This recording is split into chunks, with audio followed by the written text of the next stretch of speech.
అంతా నీ మూలంగానే జరిగింది. హ్యాపీనా? ఇప్పుడు హ్యాపీగా ఉందా నీకు? వాసు, నువ్వు మాట్లాడొద్దు, అనవసరంగా మాట్లాడొద్దు. అసలు నువ్వు మా కుటుంబానికి వచ్చాకే మాకు సమస్యలు మొదలైనవి. అంతకుముందు మేమే అడగకుండానే మా కోసం అన్ని చేసేవాడు. ఈ రోజు నోరు తెరిచి అడిగినా ఇవ్వలేని పరిస్థితికి నువ్వు మార్చేశావు. నువ్వు మా కుటుంబాన్ని నాశనం చేయడానికి దాపరించావు. మీ వదిన మాట్లాడుతున్నావు? కళ్ళు నెత్తికెక్కాయరా నీకు? ఎవరు ఏంటన్న విషయం కూడా మర్చిపోయావా? ఏం మాట్లాడుతున్నావురా? ఏం మాట్లాడుతున్నావురా? ఏం మాట్లాడుతున్నావు నువ్వు? అమ్మా వాడిని కొట్టద్దు.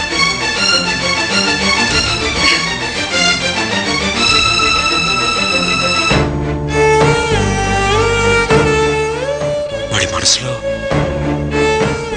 ఎంత బాధ లేకపోతే ఈ రకంగా మాట్లాడతాడు. ఒక విధంగా వాడిలా మాట్లాడడానికి కారణం నేనే. వాడి భవిష్యత్తు కోసం నేనేం చేయలేదన్నదే వాడి బాధ అయితే దానికోసం నేనేం చేయడానికైనా సిద్ధమే.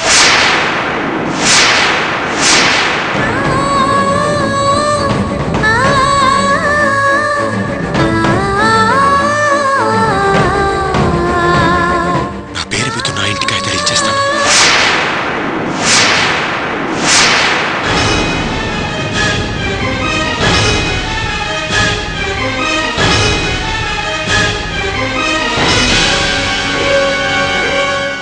నీ ఇష్టం వచ్చిన వ్యాపారం చేసుకోరా.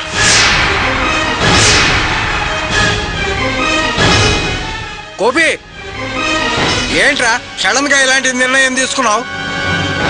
వద్దురా, ఇప్పటిదాకా ఈ కుటుంబానికి నువ్వు చేసిందే చాలరా. వద్దు.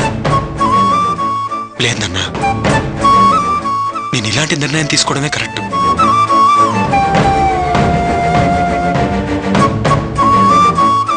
లేకపోతే ఇది నా కుటుంబం అనుకుని ఈ కుటుంబం కోసం కష్టపడుతున్న దానికి ఓ అర్థమే లేకుండా పోతుంది.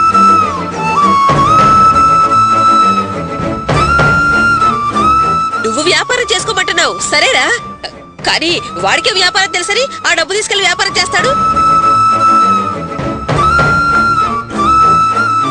కావాలంటే మనిద్దరం వెళ్ళి వాళ్ళ మామగారిని కలిసి ఆయన ఏం చేయమంటారో కనుక్కుని అది చేద్దాము. వద్దమ్మా, నేను వాళ్ళ ఇంట్లో చాలా మూర్ఖంగా ప్రవర్తించాను.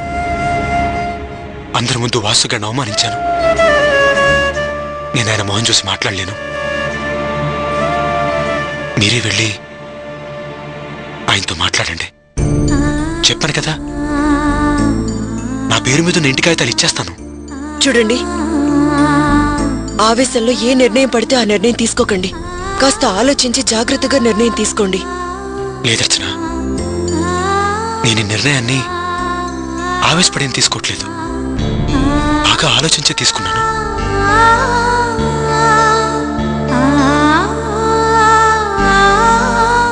వాసుగాడు బాగుండాలి. నాకు కావాల్సిందే.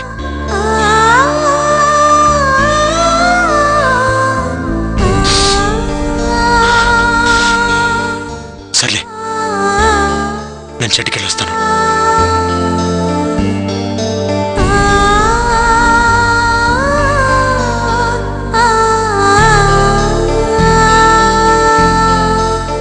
చూడరా, చూడు, వాడి మనసు ఇప్పటికైనా అర్థం చేసుకోరా.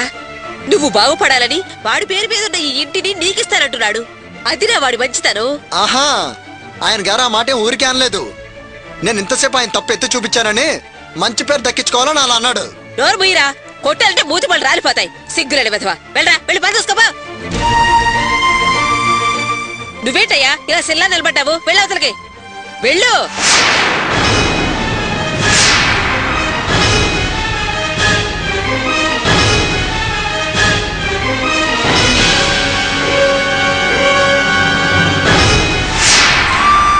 ఏంటన్నా మీరనేది?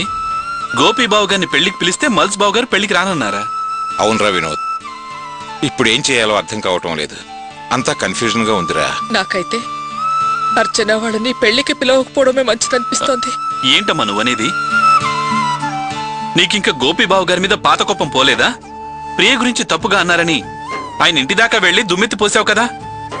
ఇంకా అదే విషయం మనసులో పెట్టుకున్నావా? అయినా ఆయన చెప్పింది నిజమే కదమ్మా. ఇప్పుడు అది బయటపడింది కదా. అలాంటప్పుడు ఆయన చేసిన తప్పేంటి? నేను ఆ విషయం గురించి అండర్లేదురా, కావ్య జీవితం గురించి ఆలోచించి అంటున్నాను. ఇప్పటికే అర్చనతో మన సంబంధాలు తెగిపోయాయి. రాకపోకలు లేవు, పలకరింపులు లేకుండా అయిపోయాయి. కనీసం కావ్యతో అయినా మన బంధుత్వం ఉండాలని అలా అంటున్నాను రా.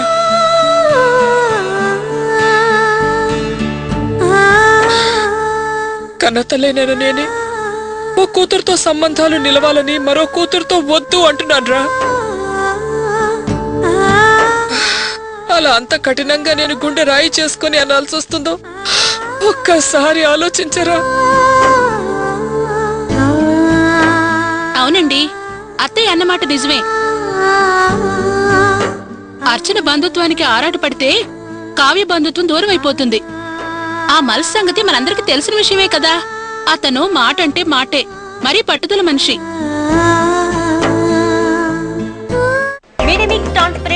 ఏదో మెల్లిమెల్లిగా సమస్యలన్నీ దూరం అవుతున్నాయి. ఈ టైంలో మళ్ళీ కొత్త సమస్య తెచ్చిపెట్టుకోవడం ఎందుకు? ఇప్పుడెలా మనం అర్చనతో ఉంటున్నామో అలాగే కంటిన్యూ అయిపోతే మంచిది. ఏమంటారు నాన్న? మీరేమంటారు? మీ నిర్ణయం ఏంటో చెప్పండి. నేను నిర్ణయం తీసుకునే స్టేజ్లో ఉంటే అంతా కన్ఫ్యూజన్ గా ఉందని ఎందుకంటానరా?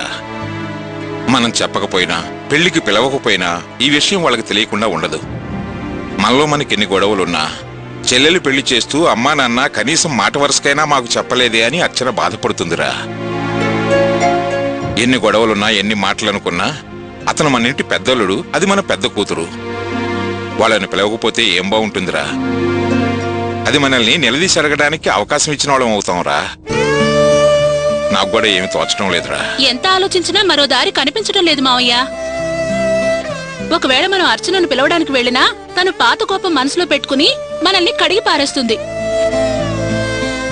మీరు పిలిచినా మేం పెళ్లికి రాము అని మొహం మీదే చెప్పుతో కొట్టినట్టు మాట్లాడుతుంది. వాళ్ళు రాకపోవడం అటుంచి ఈ విషయం మనసుకి తెలిసిందే అనుకో, నేనొద్దన్నా మీరెళ్ళి పిలుస్తారా అని ఇతను అలుగుతాడు. ఈ బంధుత్వానికి గండి పడుతుంది. అప్పుడు మనం రెండు విధాలుగా చెడిన వాళ్ళం అవుతాం మావయ్య. అందుకే ఇప్పుడున్న కావ్య బంధుత్వాన్ని నిలుపుకోవడం మంచిదనిపిస్తోంది. అంటే జీవితాంతం అర్చనతో మన బంధుత్వం తెగదంపులు చేసుకోవాల్సిందేనంటావా? మరేం చేద్దామండి? యువతల కావ్య వాళ్ళైనా అంత ఖచ్చితంగా చెప్పారు కదా. అతన్ని కాదని మనం అర్చన్ని పెళ్లికి పిలిస్తే అది రాక ఇది రాక రెండు దారులు మోసుకుపోతాయి. ఇద్దరు రాకుండా పోతారు. అప్పుడు నా పరిస్థితి ఎలా ఉంటుందో ఒక్కసారి ఆలోచించండి. అమ్మా, నువ్వు ఆ విషయం మర్చిపోతున్నావు. అసలు దూరం అయిపోయిన మల్స్ బావ గారి బంధుత్వం మళ్లీ కలిపింది గోపీబావే కదా. అంత సాయం చేసిన మంచి మనిషిని ఎలా దూరం చేసుకుంటావమ్మా? ఇది నా మనసుకు నచ్చడం లేదు. నచ్చినా నచ్చకపోయినా తప్పదురా. కావ్య పెళ్లిలో మనం మనసు రాయి చేసుకుని అర్చన వాళ్ళని బయటికి వెళ్ళమని చెప్పలేదా? అలాగే ఈ పెళ్లికి కూడా వాళ్ళని దూరంగా ఉంచక తప్పదు. అంతకన్నా చేయగలిగింది ఏమీ లేదురా. అమ్మా, ఈ పెళ్లికి అందరు రావాలని నేను ఆశపడుతున్నానమ్మా. అర్చనను కూడా పిలుద్దామమ్మా. అవునవును, అందరిని పిలిచి జామ్ జామ్ అని గొప్పగా పెళ్లి చేయడానికి ఇదంత గౌరవప్రదంగా జరిగే పెళ్ళా? ఊరంతా నీ గురించి తెలిసిపోయిన కథే కదే. దానికి తోడు పేరు పేరున పెళ్లి పిలవాలంట. అసలు నిన్నెవరే తలదోచు మంది? వెళ్ళు, లోపలికి వెళ్ళు. పెద్ద చెప్పడానికి వచ్చింది. పిలవాలంట, పిలవాలి. రేయ్, ఎందుకురా అలా కేకలేస్తావు? అదేదో తెలిసి తెలియనితనంతో తప్పు చేస్తే మాటి మాటికి దాని మీద ఒంటికాల మీద లేస్తావు ఎందుకు? తన పెళ్లికి ఎవరిని పిలవాలో చెప్పే అధికారం కూడా లేదా? నాన్న, ఊరికే దీన్ని సమర్థించకండి. దీన్ని చూస్తేనే గొంతు నిలివి చంపేయాలనిపిస్తోంది. సర్లేండి, ఇంతకు మీరు ఫైనల్ గా ఏమంటారు? గోపీబావని పెళ్లికి పిలుద్దామా వద్దా? నాకైతే పిలవకపోవడమే మంచిదనిపిస్తోంది. అవునరా, నాకు అదే మంచిదనిపిస్తోంది. సరే కానివ్వండి. మీరందరూ ఎలాగైతే నేను అలాగే.